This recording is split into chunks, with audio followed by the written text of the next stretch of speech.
Hello, South Africa. Welcome to another podcast. And I'm your host, Peter Melon Tite. This is Mzansi Politics.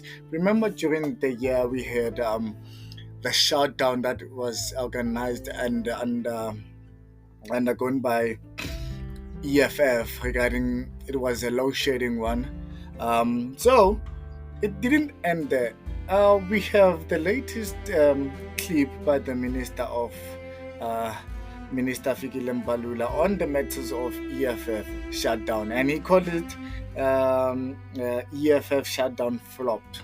So, without no further ado, let me get straight to the voice note so that you can hear. When it comes to an end and it's a flop, we're told we must not talk about it. It is a flop. It was a flop, Julius. Yes, on and on. It was a flop. Our people did not come to the party for a shutdown. Maybe they would have come to the party for a peaceful march, not shutdown. They didn't. Don't now try some philosophy that it was not a shutdown, it was a stay away. You did not call for a stay away. You called for a shutdown. Shutdown means means of economic sabotage. Guerrilla tactic, what happened in July? Ban there, mobilize people, stretch the police, bring chaos, bring the economy down. What is the reaction of the rent? The following day, I told you the sun will rise from the east and then it will dawn in the west. What is the state of the economy? Is exactly what you said, which we must attend to. The interest rates and all of those particular things. But the reaction of the markets and everybody else was superb because the country was defended. But we are paid by the fact that innocent people could have fallen into the trap, and some of them could be in jail, having a criminal record, and others slept without food yesterday. The army deployment was justifiable. That is why, even in legal terms, the right to freedom cannot be infringed by anybody. You've got the right to protest, but you can't stop me from coming to your house on the day of your protest. I've got nothing to do with your protest. You can be supported and mobilize society. That is enshrined in the Constitution. But the role of the police and the army, when the rule of law is threatened and is crumbling, they've got to intervene. So that was Fikile Mbalula on the EFF shutdown. So I want us to talk about this today.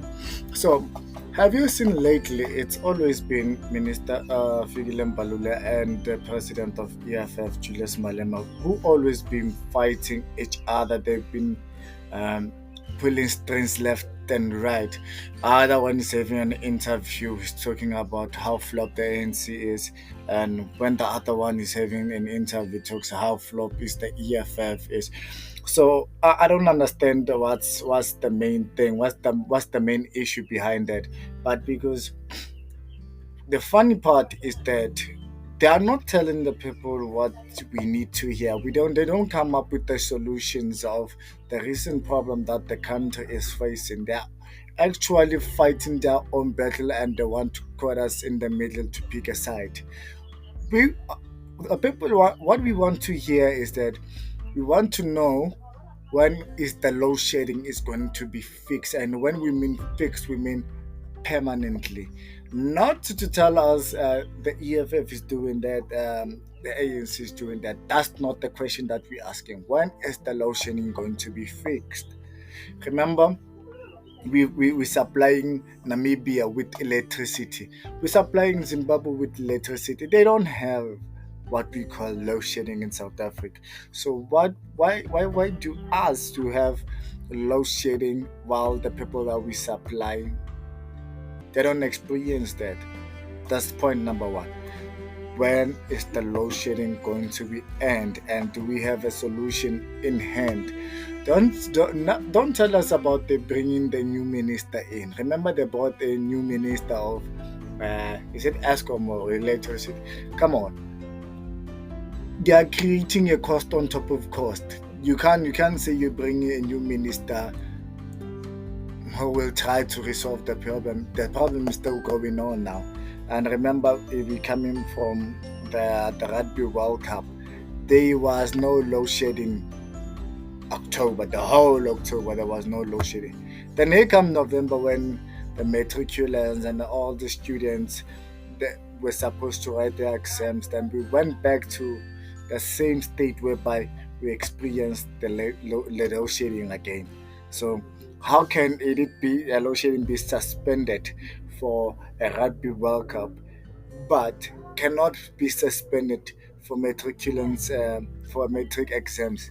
So it's something that we need to ask ourselves: where is our priority on that matter? Because for me, it doesn't necessarily make sense. And remember, I said I'm not picking any side. I'm not doing any party a favor. I'm neutral, and I told you that I'm going to stand. I'm going to stand by my work, and I'm going to try to expose everything that doesn't make sense. So, for them to be fighting like this and saying Malema does this, File does that, Ramaphosa this, Ramaphosa that, it's not the solution that the country needs right now. The country needs answers.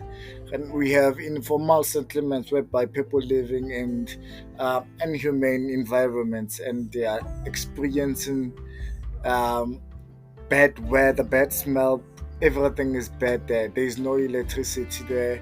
There is no running water. There's people without sanitations.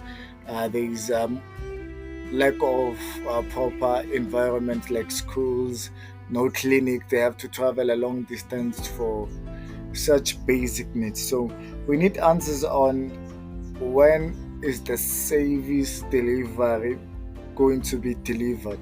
Remember, since ANC became in power from 1994 and made the promises of service delivery, which is still the same promises, instead of coming and delivering those promises, they bring in people T-shirts. Who said, I want the T-shirt? We want answers on the matters itself. So those are one of the things that we need we need to focus on as a nation. We need answers on, not what they've been telling us, not this Vigil Balula and the EFF saga. We are not interested, to be exact. And while you check on this, let me play you another one, so that you can hear what the minister or the president of EFF has to say. I'm just going to select it very quickly for you so that you can. The EFF leader Julius Malema says that the EFF will be the governing party next year. Malema was addressing party supporters and regional leaders at the Ngwako Ramotlodi Sports Complex at Sisheho near Polokwane in Limpopo this afternoon. The township, which is Malema's home, is a party stronghold. This election is going to be the most important election in the life of South Africa since 1994.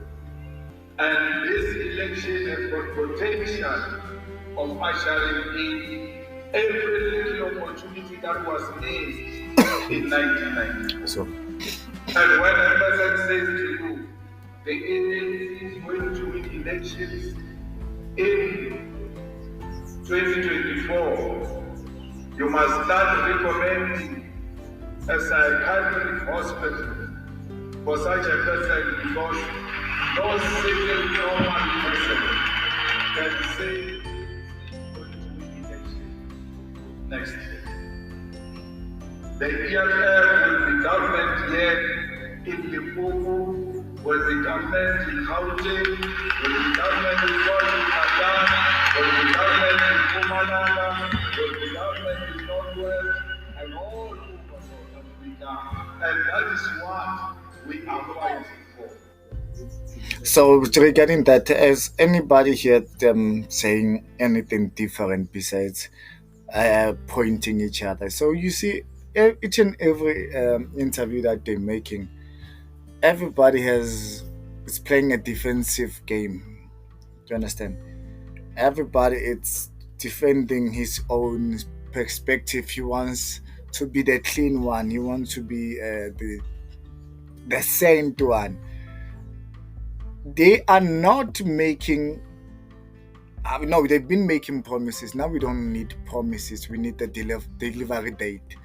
They need to bring a date, a certain date, and they say on this day we'll be doing.